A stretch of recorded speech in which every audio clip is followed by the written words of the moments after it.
Halo Sobat Kimia, bertemu kembali dengan Mas Han. Pada kesempatan kali ini Mas Han akan membahas tuntas materi tentang sel volta beserta contoh-contoh soalnya. Bagi kalian yang ada kesulitan dengan materi sel volta, yuk disimak videonya dari awal sampai akhir.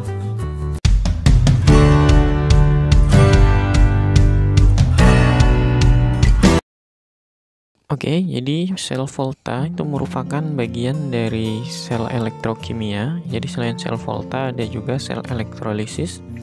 Nah, untuk sel volta secara pengertian ini merupakan reaksi redoks spontan yang mengubah reaksi kimia menjadi energi listrik. Nah, karena di sini kita membicarakan tentang listrik, ya kan erat kaitannya dengan kutub. Di dalam elektrokimia, sel volta ataupun elektrolisis, istilah kutub nanti dikenal dengan nama elektroda.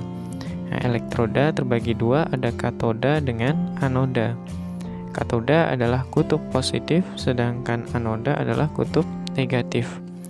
Nah, untuk hubungannya dengan reaksi redoks, katoda itu adalah tempat terjadinya reaksi reduksi, sedangkan anoda adalah tempat terjadinya reaksi oksidasi. Untuk reaksi reduksi, perubahan itu dari ion positif menjadi unsur, sedangkan oksidasi kebalikannya, dari unsur menjadi ion positif.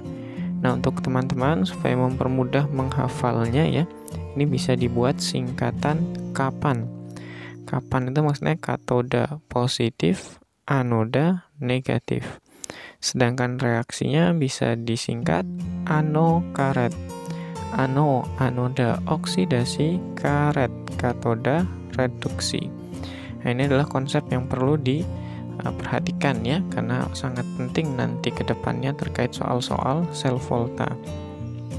Nah, untuk gambar sel volta sendiri, jadi nanti biasanya terdiri dari dua gelas kimia, kemudian diberikan masing-masing satu elektroda. Nah, elektrodanya tersebut dilarutkan ke dalam suatu larutan elektrolit. Ini posisi katoda anoda itu bebas ya, boleh di kiri ataupun di kanan. Nah, misalkan ini Mas Han menuliskan kutub positif di kiri, negatif di kanan. Berarti yang positif tadi adalah katoda, yang negatif adalah anoda. Nah, katoda dan anoda itu harus berupa logam yang berbeda jenis. Misalkan anodanya Mas Han kasih Zn, sedangkan katodanya Cu.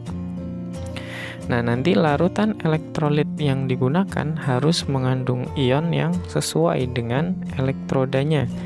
Jadi kalau katoda digunakan Cu, elektrolitnya menggunakan CuSO4. Sedangkan anodanya Zn, elektrolitnya mengandung ZnSO4. Nanti di tengah-tengahnya ini, di antara gelas kimia yang satu dengan yang kedua, diberikan jembatan garam. Ya, jadi fungsi dari jembatan garam itu untuk menstabilkan muatan. Untuk reaksinya, di anoda tadi kita tahu terjadi peristiwa oksidasi, perubahannya unsur menjadi ion. Sehingga nanti di sini unsur Zn teroksidasi berubah menjadi ion Zn2+ dan disertai oleh 2 elektron. Nah, sehingga nanti elektroda di anoda itu akan terkikis ya, larut Zn-nya menjadi Zn2+ dan elektronnya akan keluar dari anoda menuju ke katoda. Nah, sebaliknya di katoda terjadi peristiwa reduksi, ion positif menjadi unsur. Cu2+ yang ada dalam larutan CuSO4 menangkap 2 elektron dari Zn, menghasilkan Cu.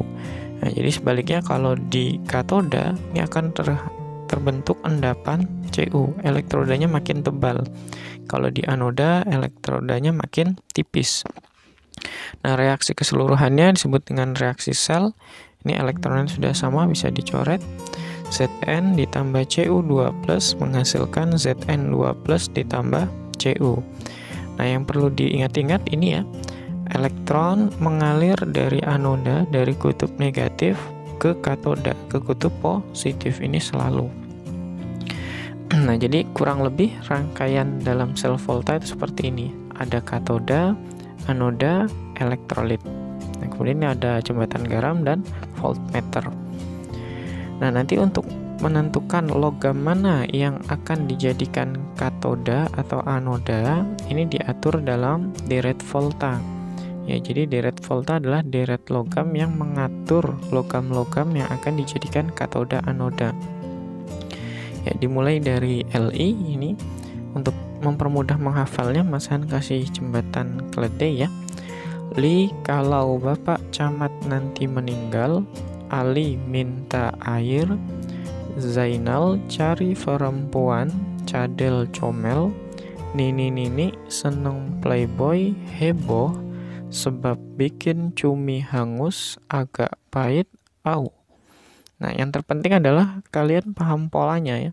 Dari Li ke AU atau dari kiri ke kanan, ini semakin mudah reduksi atau akan mudah menjadi katoda kutub positif. Disebut juga sebagai oksidator atau pengoksidasi atau zat yang akan mengendap. Nah, nilai E0-nya besar. E0 itu adalah potensial reduksi. Sebaliknya, kalau dari kanan ke kiri, ini akan semakin mudah oksidasi. Dia akan dijadikan sebagai anoda kutub negatif, disebut reduktor atau pereduksi, atau zat yang akan larut terkikis. Nilai E0-nya semakin kecil. Nah, dari deret volta ini, ion atau hidrogen itu ya memiliki E0 0 volt, dikenal dengan elektroda standar. Nah, ini maka logam-logam yang ada di kanan hidrogen nilai E0-nya adalah positif. Sebaliknya, logam-logam yang ada di kiri hidrogen nilainya negatif. Makin jauh nilainya makin kecil. Nah, untuk penulisan notasi atau diagram sel, ya, jadi reaksi sel volta ini kan bisa diringkas nih, yang panjang ini menjadi bentuk yang simple. Nah, aturannya nanti seperti ini ya. Yang pertama ditulis adalah logam yang memiliki E0 kecil, kemudian diikuti yang memiliki E0 besar. Cara penulisannya unsur garis ion garis 2 ion unsur. Nah, ini jadi yang oksidasi terlebih dahulu, baru yang reduksi. Contohnya ini A menjadi A+, B+ menjadi B. Untuk yang terakhir, di dalam sel volta, itu besarnya energi listrik yang dihasilkan itu diukur berdasarkan rumus ini ya, beda potensial sel standar atau E0 sel. Ya, rumus E0 sel sama dengan E0 reduksi dikurangi dengan E0 oksidasi. Simpel banget nih rumusnya. Nah, jika nilai E sel positif, maka reaksi dikatakan spontan atau dapat berlangsung. Sebaliknya, jika nilai E sel negatif, reaksinya tidak spontan atau tidak berlangsung. Ya, jadi fungsi E sel ini untuk mengidentifikasi suatu reaksi dapat terjadi atau tidak. Oke, selanjutnya Mas An akan membahas soal-soal yang sering muncul di sel volta. Soal yang pertama, diketahui Cu2+ ditambah 2 elektron menjadi Cu, nilai E0-nya 0,34. Al3+ ditambah 3 elektron menjadi Al, E0-nya min 1,66. Tentukan. Nah, dalam sel volta, jika diketahui nilai E0, kita tadi tahu ya konsepnya, yang E0-nya lebih besar, berarti Cu ini akan dijadikan sebagai katoda. Ya, katoda itu adalah kutub positif, zat yang akan mengalami reduksi. Nah, sebaliknya yang E0-nya lebih kecil ini akan dijadikan sebagai anoda. E0 kecil, anoda. Anoda ini adalah kutub negatif, zat yang mengalami oksidasi. Nah, dari sini kita bisa simpulkan jawabannya. Yang A, logam yang mudah oksidasi. Oksidasi berarti logam Al. Nah, ini. Sedangkan yang B, logam yang bertindak sebagai katoda. Katodanya berarti Cu. Yang C, logam yang merupakan elektroda negatif. Elektroda negatif itu anoda, berarti jawabannya Al. Nah, sedangkan yang C, logam yang mengalami pengurangan massa. Nah, tadi kita tahu yang larut itu adalah yang berada di anoda. Nah, maka jawabannya Al. Kalau ditanyanya logam yang mengalami penambahan massa, berarti yang mengendap, jawabannya adalah Cu, sesuai konsepnya tadi ya. Berikutnya reaksi di anoda. Nah, reaksi di anoda karena oksidasi itu unsur menjadi ion. Nah, jadi reaksinya dibalik ya. Al menjadi Al3+ ditambah 3 elektron. Nah, sedangkan reaksi di katoda reduksi ion menjadi unsur. Jadi tetap Cu2+ ditambah 2 elektron menjadi Cu. Adapun untuk reaksi sel itu adalah gabungan dari reaksi anoda dan katoda. Perhatikan elektronnya belum sama. Supaya sama, ini kali 2, yang sini kali 3. Kemudian nanti elektronnya bisa dicoret.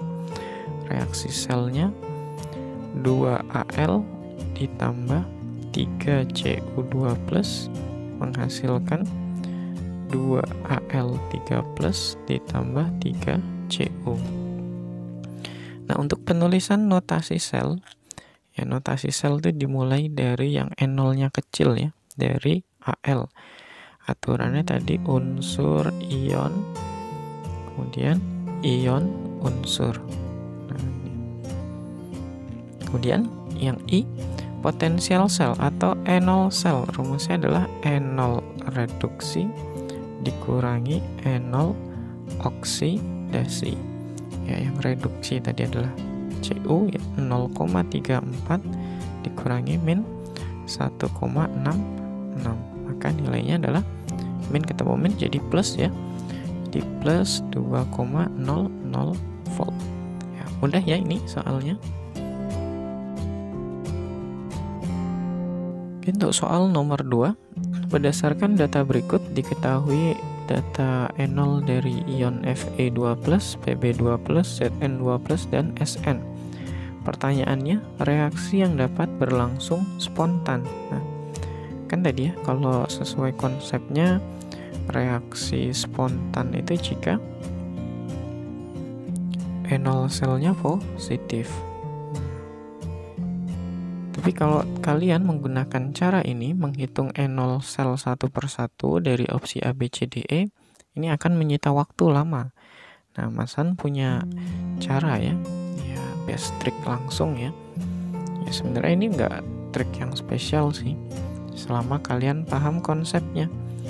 Kan tadi dalam menulis notasi, kita punya aturan ya. Aturan penulisannya itu seperti ini. Yang pertama ditulis adalah yang E0-nya kecil. Nah, kemudian diikuti yang E0-nya besar. Nah, selama penulisan notasi mengikuti kaidah ini, maka reaksinya akan spontan. Nah, jadi cara paling mudah, cari saja yang E0-nya paling kecil. Nah, ion mana yang E0-nya paling kecil? Min 44, min 0,13, min 0,76, atau min 0,14. Nah, yang paling kecil berarti kan ini ya. Nah, ini yang paling kecil. Ini adalah E0 paling kecil. Nah, maka logikanya yang paling kecil harus berada di sebelah kiri. Nah, yang mana yang ada Zn di sebelah kiri? Jawabannya adalah yang C. Nah, mudah ya. Masa nanti kalau nggak ada yang paling kecil di sebelah kiri gimana? Ya gunakan yang E0-nya paling besar. Yang paling besar nanti di sini ada PB, cari yang PB-nya di kanan. Nah, ketemunya juga ini kebetulan sama yang C. Nah, jadi teman-teman nggak perlu repot-repot menghitung SL-nya karena ini akan menyita waktu gitu ya. Jadi ada cara yang lebih mudah. Soal selanjutnya nomor 3. Berikut ini adalah data E0 beberapa kation, ada CO2+, Cr3+, Cu2+, dan Pb2+. Pertanyaannya adalah sel volta yang memiliki potensial sel terbesar. Ini adalah soal SBM tahun 2018 ya, kode naskahnya 449. Ya, ini juga kita bisa menggunakan logika ya. Jadi S-sel kan tadi rumusnya apa nih? E0 reduksi dikurangi dengan E0 oksidasi. Nah, sobat kimia tidak perlu hitung satu persatu, kelamaan nanti. Apalagi ini soal di SBMPTN membutuhkan ya penalaran tingkat tinggi ya. Kalian harus bisa mengerjakan soal dengan cepat dan tepat. Nah, supaya menghasilkan selisih yang paling besar, maka kan logikanya cari yang E0 paling besar dikurangi dengan yang E0-nya paling kecil. Nah, kalian cukup melogika seperti itu saja. Yang paling besar apa nih? Oh, yang positif, berarti CU. Sedangkan yang paling kecil adalah CR ini ya. Nah, cari pasangan antara CU dan CR. Kalau ada dua masan, ini CR, CU, ini CU, CR, yang mana? Ya, ingat penulisan notasi tadi seperti nomor 2, yang ditulis pertama adalah yang E0-nya lebih kecil, maka jawabannya adalah yang C. Kalau yang D ini reaksinya tidak spontan, terbalik. Nah, jadi mudah ya. Kalau kalian paham konsep ini, SBMPTN, 5 detik selesai soalnya. Kalian bisa fokus mengerjakan soal lain yang lebih rumit. Berikutnya soal nomor 4. Diketahui beda potensial beberapa sel volta.